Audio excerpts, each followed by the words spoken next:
buenas tardes, soy Macario Lozano y este es su programa Jornal 2030.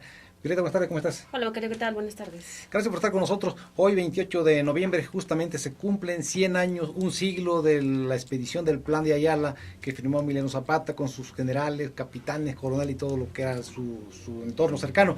Y sobre este tema queremos hablar hoy. Así es, preguntarle a especialistas básicamente y también a algunos legisladores cuál es la importancia y si lo conocen sobre todo, y vamos a ver las respuestas. Con respecto a lo que marcó el plan, considero que se han cumplido los objetivos en cuanto a la distribución de la tierra. Se crearon los ejidos, se ha venido de alguna manera legalizando la cuestión de darle la certeza jurídica a los propietarios de los ejidos, con los programas como lo fue el Procede en su momento, y que actualmente se sigue trabajando en varios ejidos que no ha quedado debidamente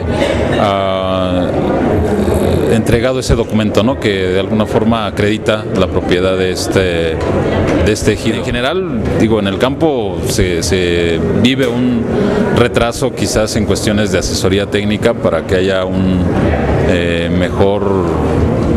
mejora en la producción, a lo mejor un retraso en cuestiones de tecnologías de punta, tecnologías avanzadas como son los sistemas de riego tecnificado, los invernaderos, que pudiesen ayudar a tener productos de mejor calidad y de esta manera garantizar una competencia en el mercado y por supuesto un mejor ingreso para quien está produciendo. Uno de los grandes documentos escritos por gente que le interesaba el campo.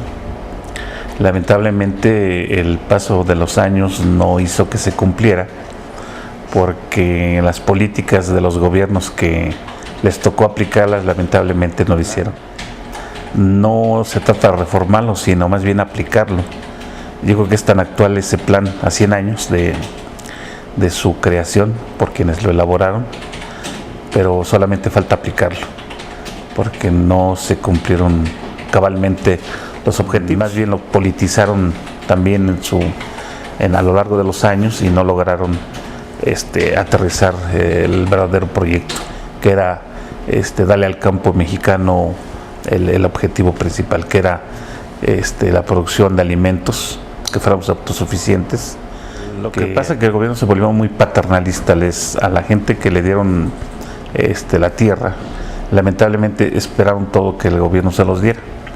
Se repartió de tal manera que actualmente es improbable que el campo recupere la alta productividad si no se toman otras medidas. Vamos a 100 años exactamente del plan de Ayala.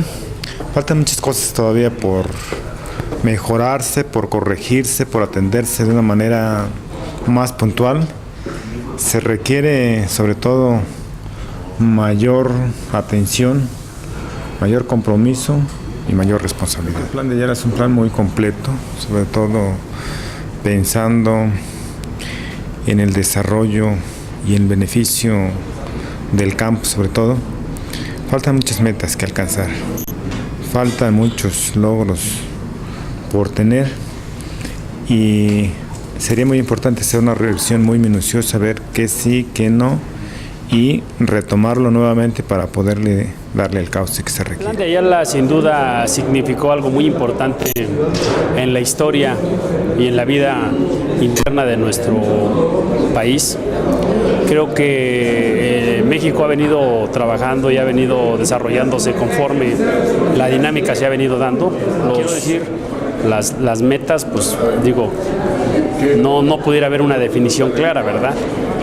Se fijó un plan, se hizo un acuerdo, pero bueno, pues el avance se ha tenido.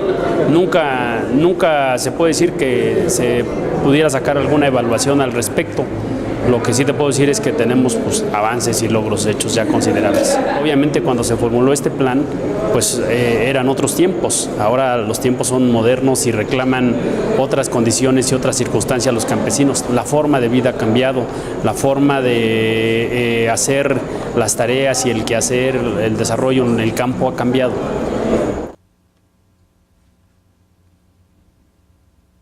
por lo que escuchamos, se conoce bien poco el contenido del Plan de Ayala, a pesar de que mucho se habla de él, incluso no pocos lo confunden con un programa agrario. La verdad que lo fundamental del Plan de Ayala no solamente son la restitución de las tierras, que es agrario, sino era el desconocimiento, significó la ruptura del movimiento zapatista con el presidente Madero.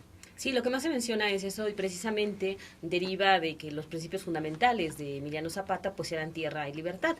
Sin embargo, como tú mencionas, el documento como tal pues prácticamente se desconoce. Lo estamos viendo en las respuestas que prácticamente todos se refieren a la tierra, a los campesinos, a la forma de vivir y a cómo ha cambiado, ¿no? Sí, casi trata, pero en forma secundaria, la cuestión de las tierras. Él tiene otros documentos y desde luego su lucha fue siempre por la tierra, la devolución de la tierra a los campesinos, la constitución de una forma de trabajarla como los ejidos, pero el Plan de Ayala en sí, lo que es el Plan de Ayala, que cumple 100 años, fue la ruptura de esa fracción revolucionaria con el que era el jefe de la revolución, don Francisco I. Madero. El desconocimiento, y no solamente de Madero, el Plan de Ayala propone el desconocimiento de todos los gobernadores del país y su sustitución previa elección de congresos constituyentes, tanto a nivel federal como en los estados, y con nuevas elecciones. Así, eso era en el fondo, y yo creo que es lo que ha motivado que no se difunda precisamente. Así es, porque finalmente Emiliano Zapata no solamente buscaba derrocar a Porfirio Díaz, que cuando él cae, él y bueno, otros revolucionarios también,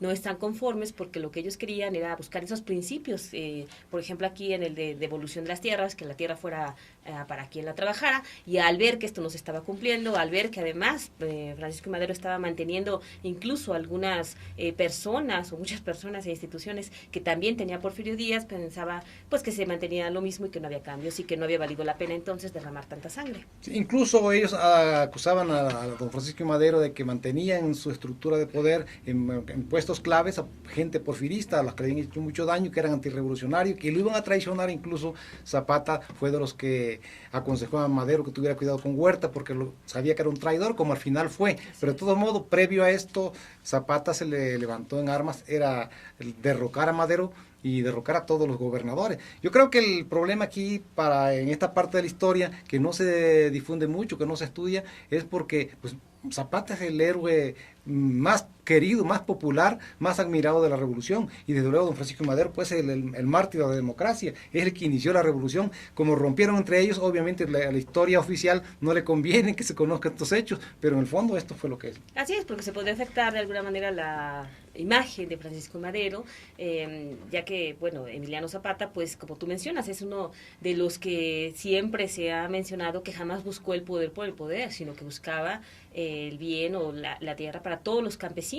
Por eso es tan representativo, por eso esa imagen que todavía hoy se sigue utilizando, su nombre, sus lemas para muchísima gente, para defender al campo. Sí, como revolucionario puro, que es el ejemplo clásico del revolucionario puro, que no se corrompió, que no se contaminó con el ejercicio del poder y con las prebendas y los privilegios del poder, ¿no? Ahora también otra parte, pues la revolución siempre dicen que es una regla casi inevitable que se come a sus mejores hijos, y en este caso también en el zapatismo hubo división. El propio autor intelectual del Plan de Ayala pues, fue Otilio Montaño, y Otilio Montaño fue fusilado por la gente de Zapata, por órdenes de Zapata, porque supuestamente tenía acercamiento con el enemigo, ¿no? Entonces es una serie de cosas que no se conocen bien en la historia, y en este sentido se inscribió el Plan de Ayala, del cual nada más se conoce y se sabe que es un plan agrario, que es un plan que tiene que ver con el campo, pero no se habla de que es un manifiesto contra de don Francisco Madero.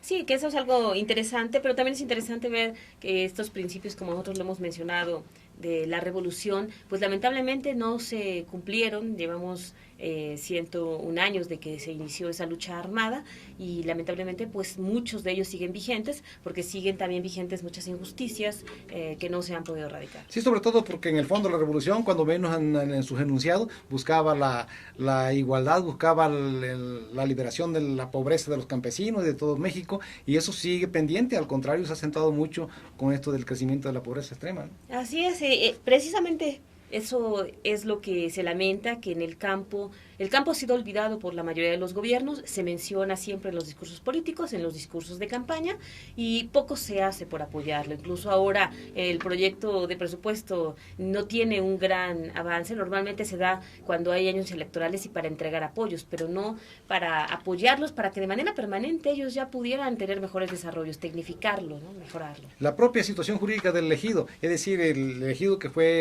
surgió a raíz de la revolución, sobre todo con la devolución de las tierras de manos de los caciques y todo. En estos momentos se reformó la Constitución con Carlos Salinas de Gortari y el ejido se puede vender, se puede privatizar, y de hecho se ha hecho en muchas partes del país, sobre todo en zonas turísticas. Así es, se ha hecho para muchas personas, que bueno, en algunos casos puede ser benéfico cuando se trata de algunas familias, pero también puede ser perjudicial porque puede cometerse muchísimos abusos y arbitrariedades. Sí, el cambio de uso de suelo también tiene que ver mucho esto con la cuestión del abandono del ejido por parte de las autoridades. Así ya es una añoranza todos los principios de Emiliano Zapata. Nosotros estamos viendo cómo el campo se está devastando, y ya no solamente por el cambio climático, por el olvido de las autoridades, sino también por las construcciones ahora de nuevos fraccionamientos que se están llevando las mejores tierras para sembrar. Sí, en este sentido, pues, hoy se cumplen 100 años del Plan de Ayala, por eso quisimos tratar el tema y por eso quisimos entrevistar a esa gente, y como vimos, no todos conocen en qué consiste el Plan de Ayala. De hecho, pocos, creo que nadie habló del desconocimiento de Madero. Efectivamente, yo creo que a lo mejor lo olvidaron o a lo mejor no lo saben. Sí, Puede ser, ¿no? seguro, sí. Puede ser. Sí. Pero bueno, vamos a un corte y regresamos.